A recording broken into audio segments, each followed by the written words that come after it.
Right, I'm sitting here with Naomi Pocock, the Opportunities Party top candidate for Hamilton East, my side of the river. Okay, I'm still getting used to living on the Hamilton East side, not Hamilton West. Yes. So, yeah. So the question I always start off asking is, why should people in Hamilton East vote for you and top? Yes. What do you think is the main reason that they should be doing that? Okay, well, I think they should be voting for top because, we're the party that has the strongest policies around what needs to be done to drive New Zealand forwards into the future. Yep. So we have really, done our research, looked around the world at what's working well, read all the evidence-based reports and listened to the experts to develop policies for New Zealand's future across many different areas, whether you're looking at the environment, education, healthcare, the tax and welfare reform that's needed, democracy. We've got really decent, in-depth policies that are based on what the pool of evidence says we should be doing. That's how we form our opinions. So, for me, it's the future for New Zealand. It's my hope for my children's generation. And that's why I think we need to be voting for top. We want to sit in between National and Labour for the long term and actually get MMP working the way that it should be. It's okay. Thank you. Yeah, thank you.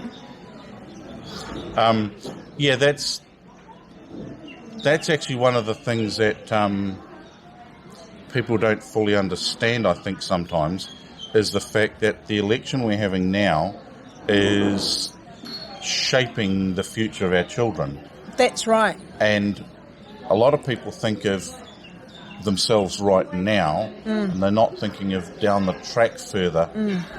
Yes, you do need to keep in mind, like now, things like jobs and employment, things like that.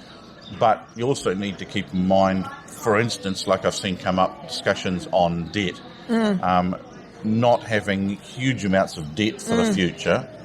Absolutely. So, this 2020 is a crucial, because of what's just happened with COVID and the money that's being promised and spent. It is a more crucial election than probably any that we've had. And it is about, how we spend that money going into the future. I think what we're saying, our leader is an economist. He spent he spent his whole career finding solutions to New Zealand's biggest problems from an economic perspective.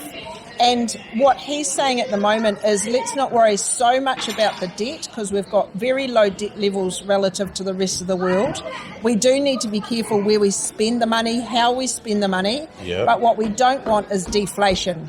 So if we're too austere with our spending, then we could end up with deflation like what happened in Greece, and we don't want that. So we want to be spending money, but we need to be spending it wisely. And the wisest way to spend this money is to put that money into the pockets of the people so that it can be spread and spent in our economy, on our businesses, or to pay down private debt, which is also important. But what we're doing, or what the government's doing, is importing this thing from overseas called quantitative easing, which basically in effect means money going through the banking system to drive our house prices up even further, which is what we don't need. And that's what has happened before in this nation, and we don't need that anymore. Yeah, all you have to do is look at the difference between price houses when I was a kid and now, adjusting for inflation and all that sort of carry on.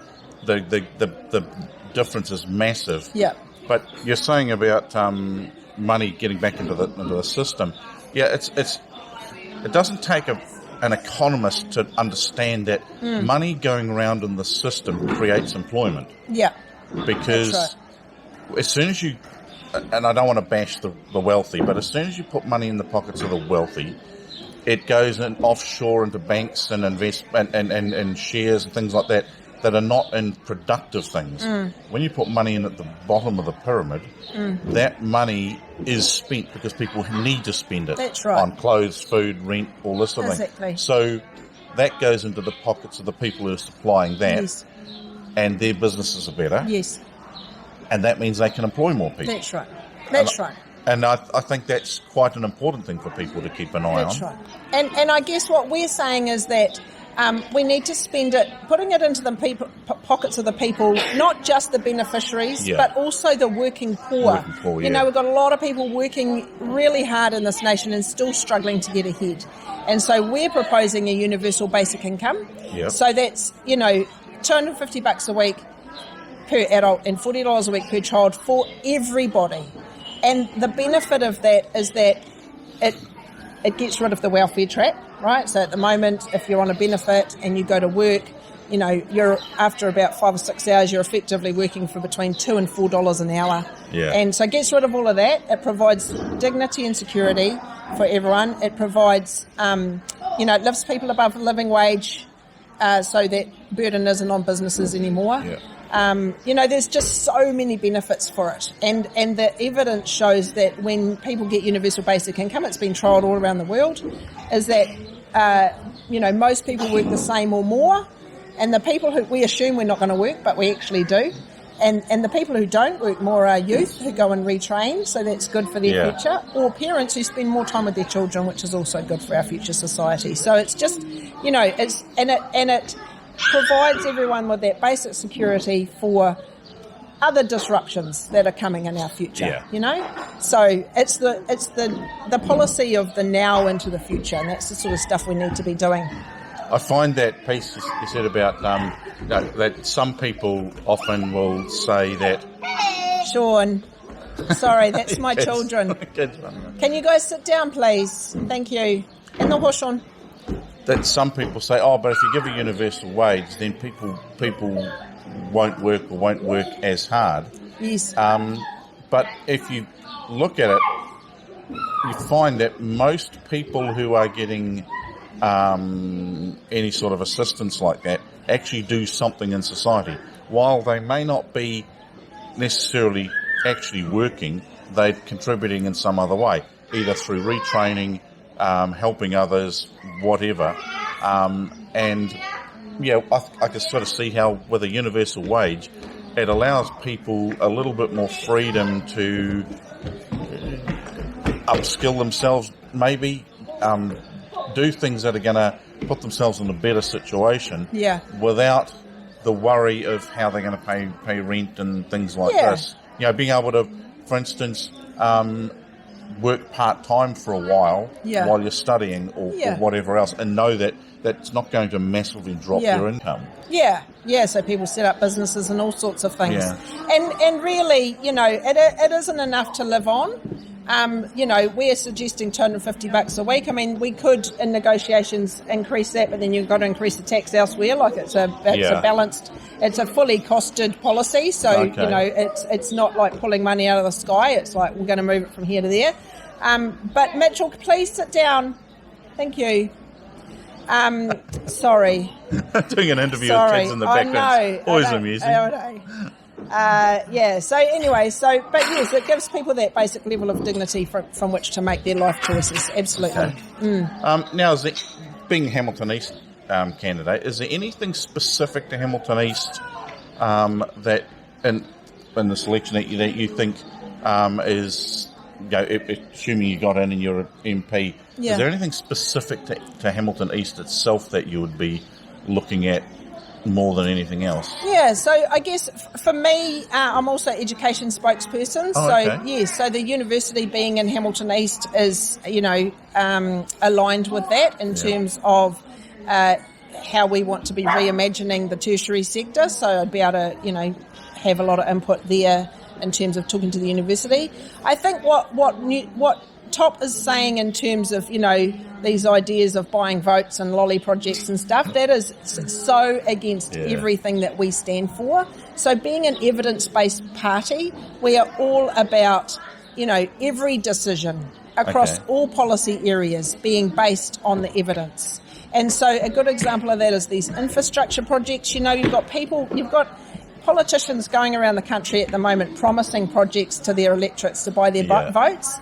That does not sit well with us. We think that every project needs to go through transparent business cases with the information available to the public that considers society, the environment and the economics. Yeah. And then we make decisions on where and how we should spend our money for the future of this nation and not because somebody wants to buy a vote somewhere. So a good example of that is down in Wellington. There's someone promising to drill another hole through Mount Vic for another tunnel. Okay. The business case on that is so bad that you might as well put the money in the street and burn it. Like that's the kind of how bad the return on investment for that project is, and yet it's still being promised. Whereas for the same money, you could improve the cycleways all around that electorate. You're a cyclist, so you'll understand this, and give every single person an e-bike if you wanted to.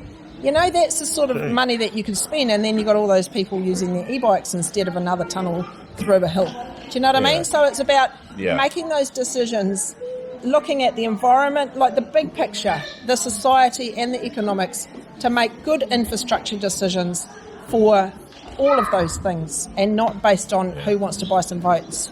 Do you think that, talking on infrastructure... Shawnee, thank you. Do you think that...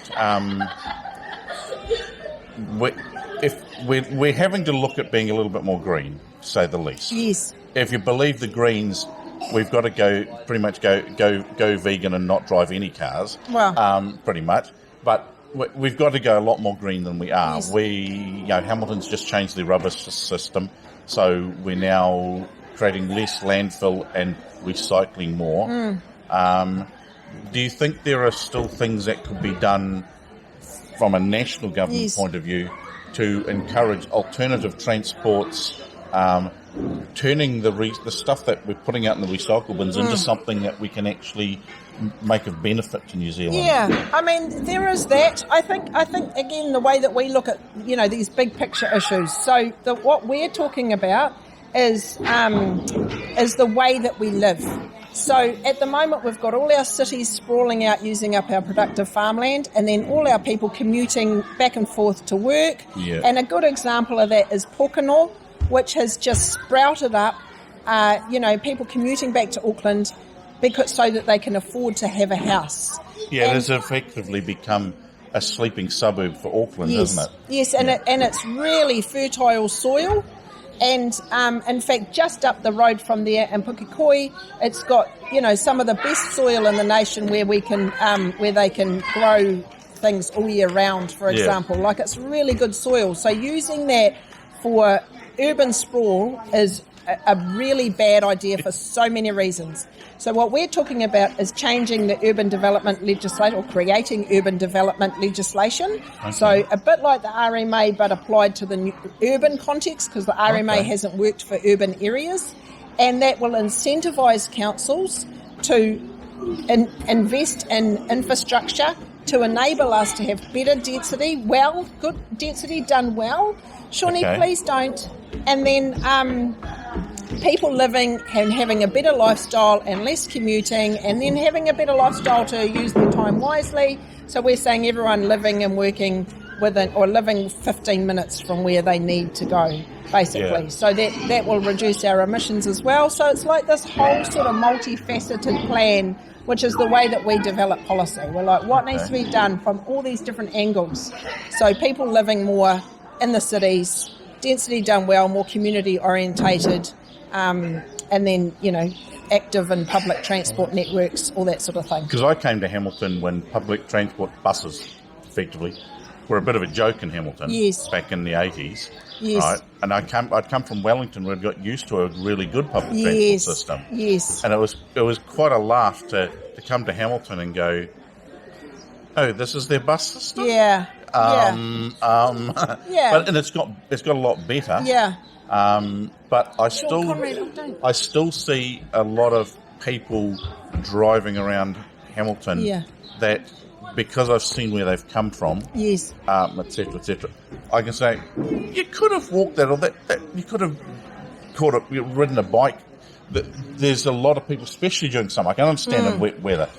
In summer, there's a lot of people I see driving cars that didn't necessarily need to. It's just that it's convenient and easy. Yeah, and we're used to the mindset of driving, I think. Well, possibly, I think it is. But it's also about, having the incentives and, from a structural and a systems perspective, providing those incentives and the opportunities for people. So a good example of what's going on at the moment and why we don't have good density in our cities is that we don't have good infrastructure. We haven't invested in, sewage and water systems under the ground, partly that councils are poorly funded, partly that it's not sexy, so you don't get your votes because you say you're going to fix your sewage system. I'm surprised how many councils have sewage systems that date back to the 80s and haven't really been changed since That's then. right.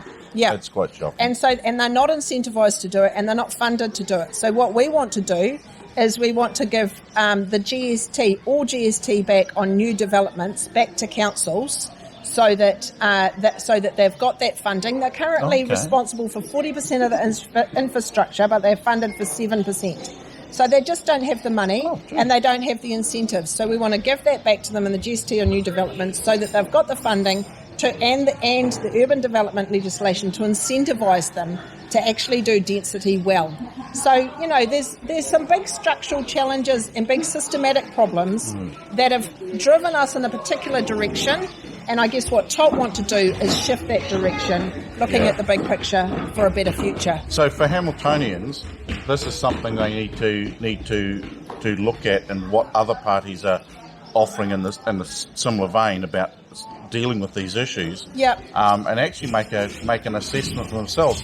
You're in a city that's now grown quite well, is quite sizable. In fact, I've worked out it's 3 times bigger than when I shifted here, right? Population-wise. So now you need to look at, is the infrastructure where you think it should be, and who's going to solve that? And why isn't it? So definitely. I mean, I see Hamilton as the city of the future, frankly. And why isn't it? Because these politicians, are in pretty comfortable jobs, and they go round and they like to cut the ribbons. Well, if the ribbon is on the sewage system under the ground, there's no ribbon to cut, So the decisions are being made based on political reasons, or for to make yourself look good, whatever, rather than the decisions being made based on actually what needs to be done. And so I guess, none of us top candidates are people that sort of went, pick me for politics, not one of us, right? What we are there for is because we're people who just see the issues and just want to make the difference for the people and the environment and the economy in the future. Cool. Oh, well, thanks very much for your time. Okay, I'll let you get back to the kids. I'm so sorry about my children. Let you get back to the kids before they tear down the calf at the lake. I know.